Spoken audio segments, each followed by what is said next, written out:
Viva Inglés. Hola, buenas noches. Soy Ana Galo y vengo en representación del Club Lectura Mar de Leva. Estoy aquí para presentaros a Luis Enrique Ibáñez de Piedra, compañero con quien compartí mis últimos años de docencia. Luis Enrique lleva 29 años trabajando como profesor de lengua y literatura en enseñanza secundaria y bachillerato. Desde el curso 91-92 está en el Instituto Cristóbal Colón de San Lucas, donde coincidimos. Ha impartido también cursos sobre lenguaje fílmico y sobre literatura universal. Escribe habitualmente artículos de literatura, cine. Hizo la crítica de la Isla Mínima, y dicha crítica fue publicada en el sitio web de la propia película. También sobre música y sobre la actualidad social y política. Sus textos, además de en su sitio web, Duelo Literario, han sido publicados en Musicagua, donde es colaborador habitual, y en la revista Utopía. Uno de sus últimos artículos, Seguimos teniendo la palabra, fue publicado en la sección de opinión de Público.es. Ha dado diversas ponencias y conferencias sobre la actualidad y especialmente sobre la eclosión de los movimientos sociales en la realidad de nuestro país. ¿Qué significa no nos representa? Texto base de la conferencia publicada en la revista Utopía. Su artículo sobre una cuestión de idioma, una reflexión sobre el cansancio de las palabras, sobre el manoseo del lenguaje, fue publicado en el número 1 de los cuadernos andaluces de psicoanálisis. Es el autor del cuento infantil para dispositivos móviles Andrea y el violín que lloraba, comentado entre otros lugares en la prestigiosa revista Música y Educación. Ha reseñado autores como Luis Alberto de Cuenca, Juan Carlos Mestre, Siska Partasieva, a las que ha presentado en distintos actos aquí en San Lucas.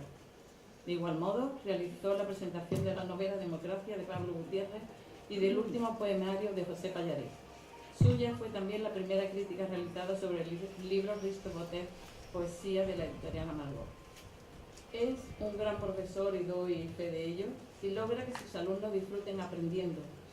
Con alumnos de primer ciclo de secundaria ha realizado proyectos experimentales en la asignatura Fomento de la Lectura, provocando la llamada de la lectura de los libros con la propia escritura de los alumnos. A los alumnos de bachillerato les lleva la poesía al aula. Y así hemos disfrutado, digo hemos disfrutado porque yo tuve el privilegio de asistir a esos actos a muchos, de Fernando Valverde, Juan Carlos Mestre, entre otros muchos. He de decir que desde el primer momento aceptó con gusto la invitación a este acto y que es un lujo tenerlo aquí con nosotros. Así que no les canso y les dejo con Quique, que junto con Ramón Argerino nos van a hacer pasar un rato más que interesante. Muchas gracias y que lo disfruten.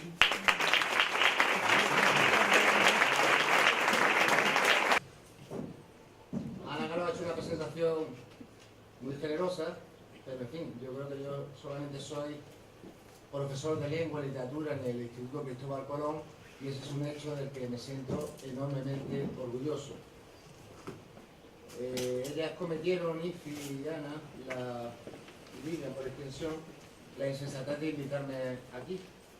Entonces, pues, lo siento, pero tendré que soportar mis palabras, que serán breves. Vivimos un tiempo confuso, turbador.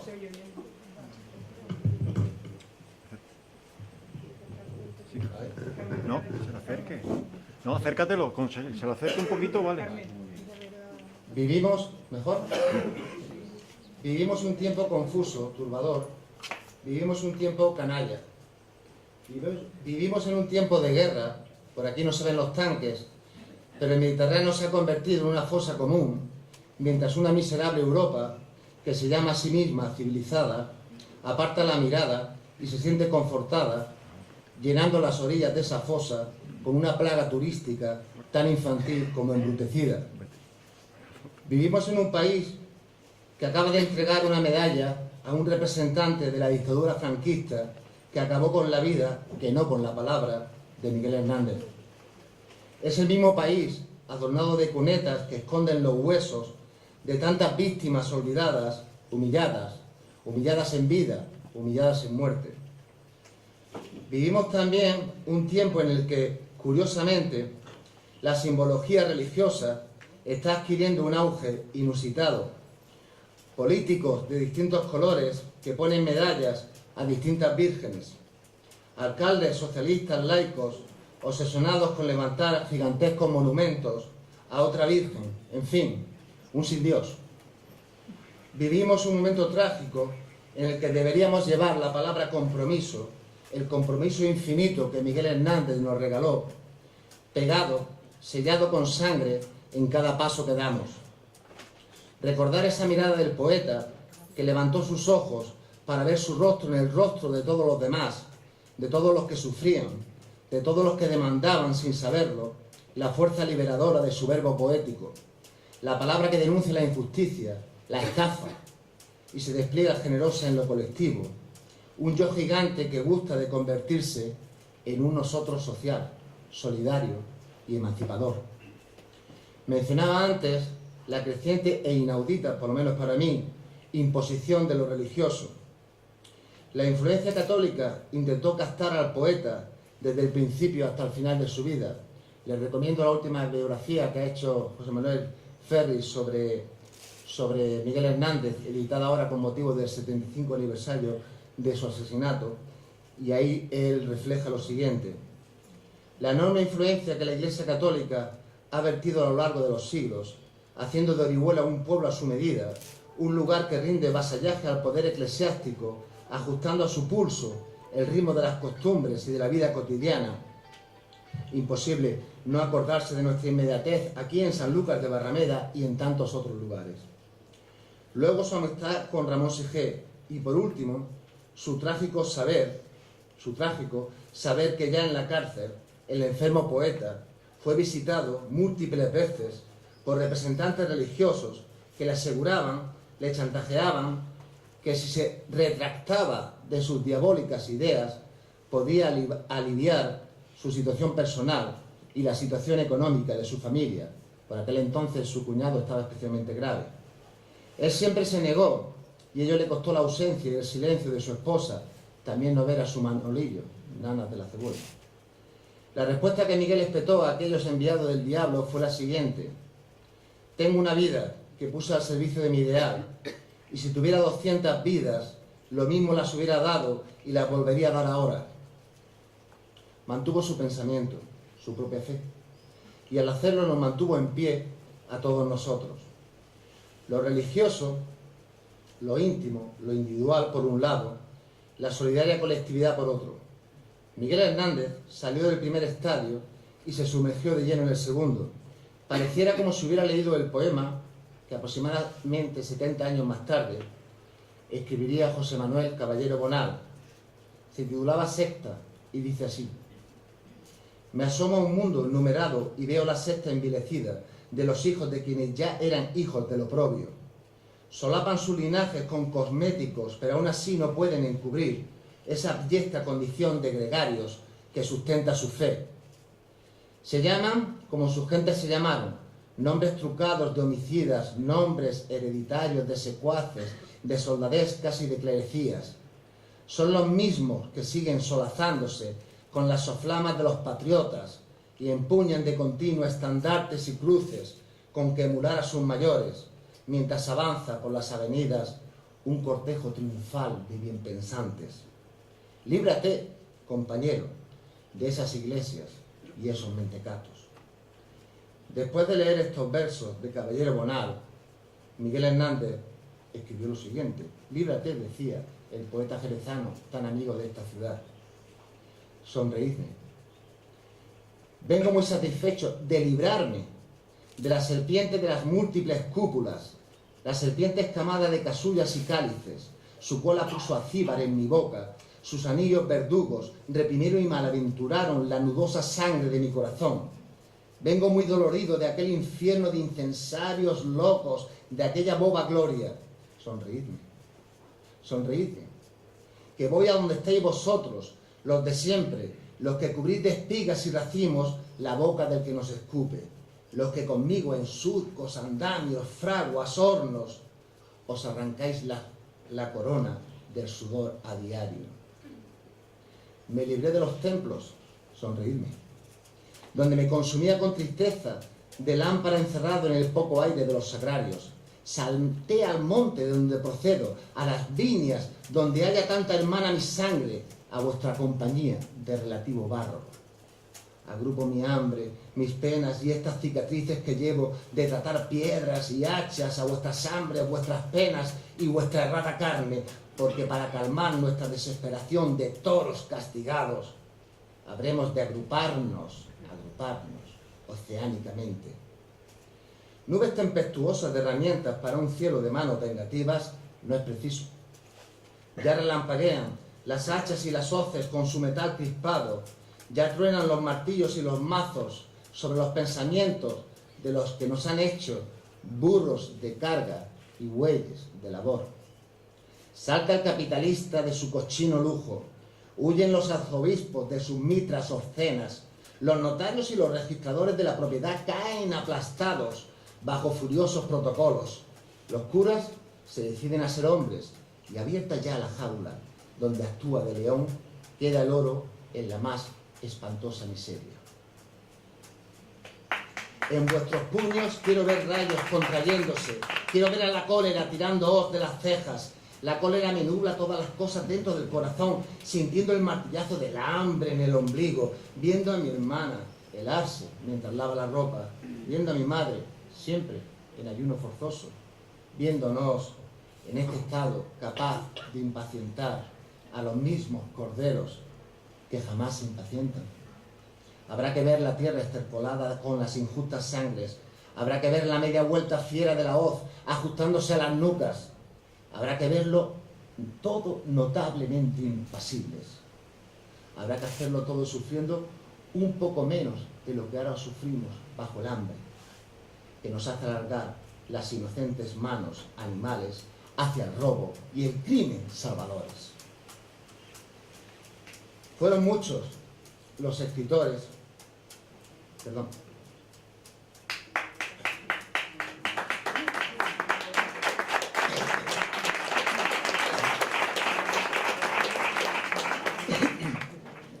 Fueron muchos los escritores, los poetas, que decidieron poner su palabra al servicio de los demás, al servicio de ese compromiso que denuncia y llama a la acción, a la resistencia, a la defensa de la libertad, a la defensa sí, de la República.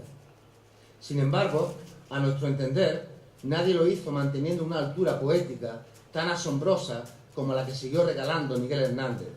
Nunca, jamás, perdió su conciencia artística, su saberse poeta, poeta sí, poeta que se diluye en su pueblo.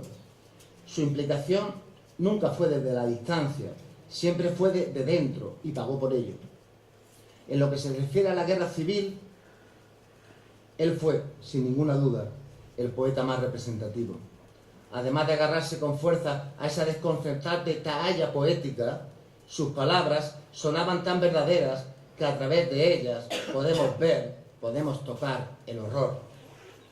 Y esto es así porque él escribió desde abajo, desde la trinchera, en las barricadas.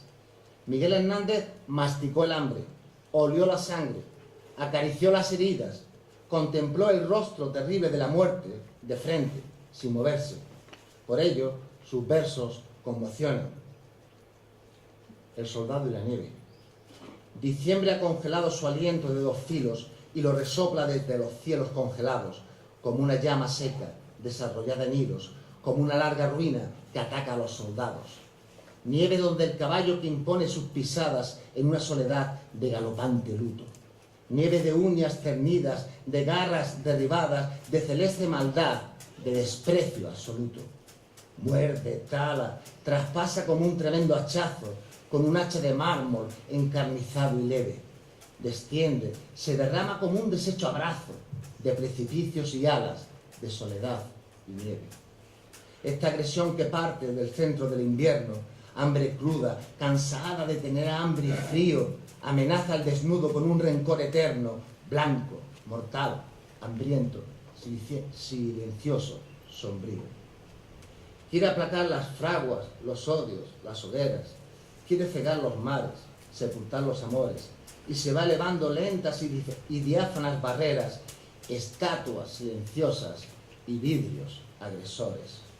Que se derrame a chorros el corazón de lana de tantos almacenes y talleres textiles para cubrir los cuerpos que queman la mañana con la voz, la mirada, los pies y los fusiles.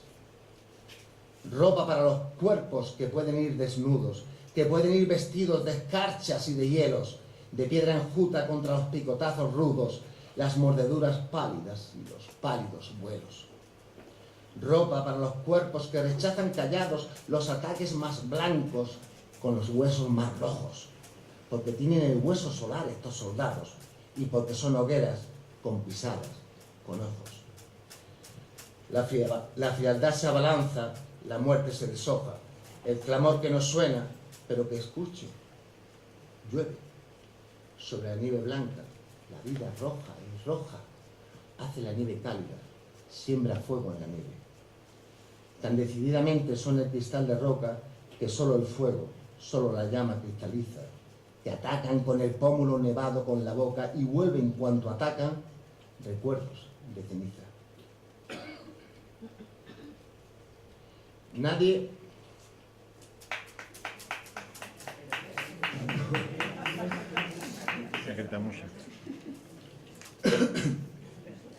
Yo quería decir que me he centrado un poco en, así se lo hice saber a Ifi y a Ana, en el compromiso de Miguel Hernández, en sus versos.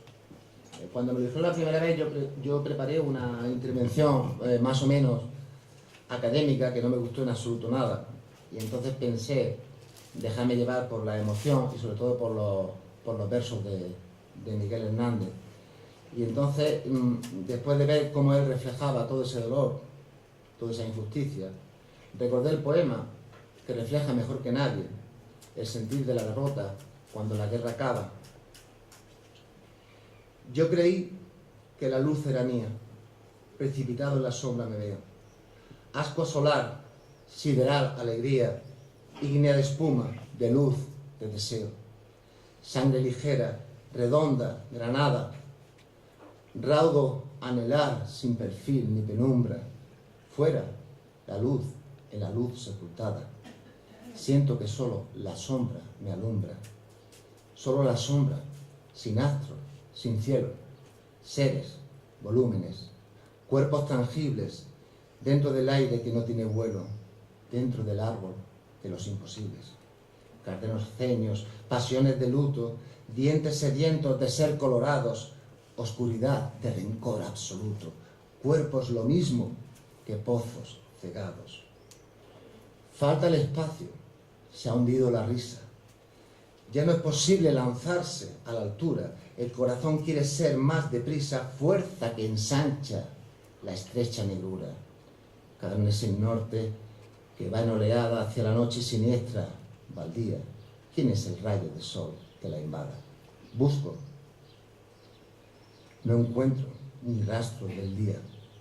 Solo el fulgor de los puños cerrados, el resplandor de los dientes que acechan, dientes y puños de todos los lados, más que las manos, los montes se estrechan. Turbia la lucha sin sed de mañana, qué lejanía de opacos latidos. Soy una cárcel con una ventana ante una gran soledad de rugidos. Soy una abierta ventana que escucha por dónde va tenebrosa la vida, pero hay un rayo de sol en la lucha que siempre deja la sombra vencida.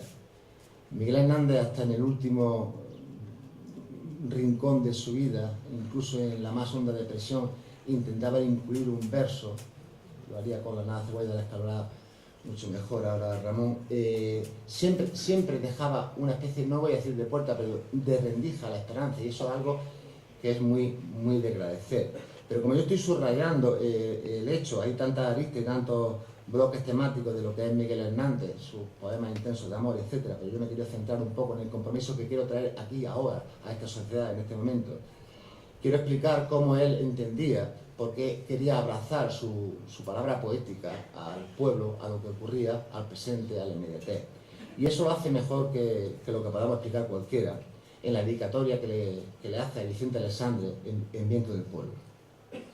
Vicente, a nosotros que hemos nacido poetas entre todos los hombres, nos ha hecho poetas la vida junto a todos los hombres. Nosotros venimos brotando del manantial de las guitarras acogidas por el pueblo, y cada poeta que muere deja en manos de otro, como una herencia, un instrumento que viene rodando desde la eternidad de la nada a nuestro corazón esparcido. Nuestro destino es parar en las manos del pueblo, Solo esas honradas manos pueden contener lo que la sangre honrada del poeta derrama vibrante. Aquel que se atreve a manchar esas manos, aquellos que se atreven a deshonrar esa sangre, son los traidores, asesinos del pueblo y la poesía. Y nadie los lavará. En su misma suciedad quedarán cegados. El pobre Miguel Hernández, el siguiente libro es El hombre acecha, y aunque él se aferraba a la esperanza, se barruntaba también que la derrota estaba cerca, pero aún así dedica el libro a Pablo Neruda y vuelve una vez más a mantener cierta esperanza. Y así le dice a Pablo Neruda: tú preguntas por el corazón y yo también. Miras cuántas bocas cenicientas de rencor, hambre, muertes, pálidas de no cantar, no reír, resecas de no entregarse al beso profundo. Pero mira el pueblo, que siempre, con una florida tristeza, augurando el porvenir de la alegre sustancia, él nos responderá, y las tabernas, hoy tenebrosas como funerarias, irradiarán el resplandor más penetrante del vino y la poesía. Otra vez la palabra hambre, perdón.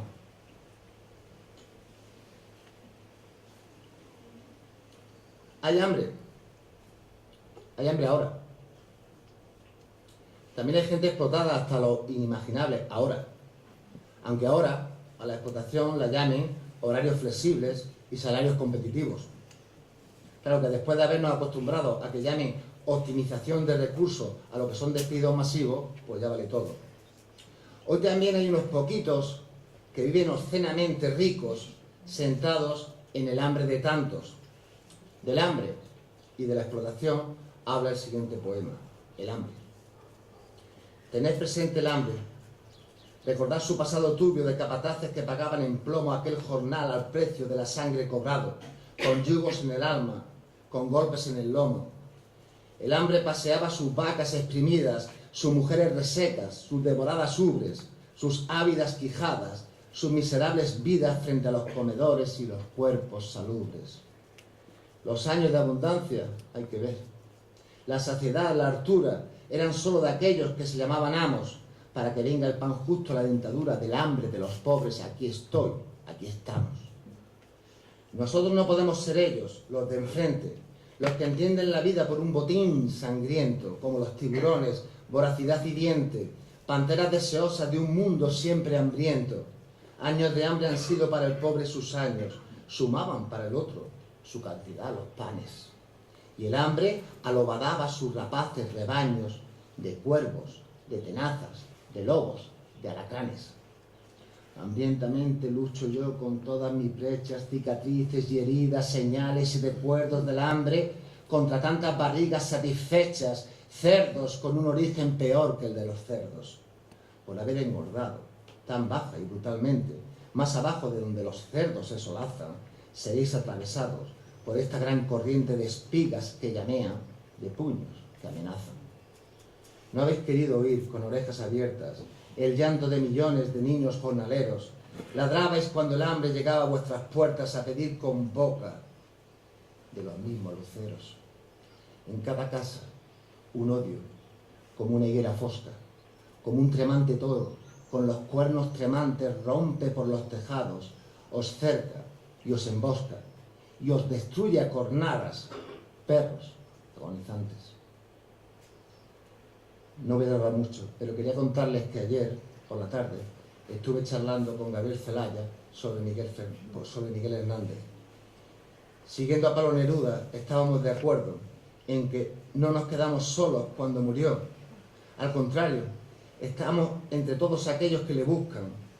Estamos entre los que recuerdan una voz que, además de derramarse, de fundirse dolorosamente con sus semejantes, supo también volar sola para alcanzar extrañas y soñadas cimas poéticas. Adivinando palabras futuras, hizo suya las faltas y sintió a cuantos sufrían. Escribió, cantó, mucho más allá de sus penas personales, que fueron demasiadas, y según lo hacía, ensanchaba su imagen en el espejo secular de todos nosotros. Quiso y tuvo su propio camino poético, pero cuando las circunstancias cambiaron y la crueldad decidió pasearse por los campos de España, supo dar un puñetazo en la mesa y maldecir la poesía concebida como un lujo cultural por los neutrales, maldecir a los que se desentienden, maldecir a los que se evaden, algo que tenemos que hacer todos aquí y ahora. Pensó que la poesía era necesaria como el pan de cada día, y convirtió ese pensamiento en un arma vital, en un arma cargada de voz y de futuro. Bueno Vallejo se coló y nos recordó que puede haber poetas grandes, pero pocos son, además de grandes, absolutamente necesarios.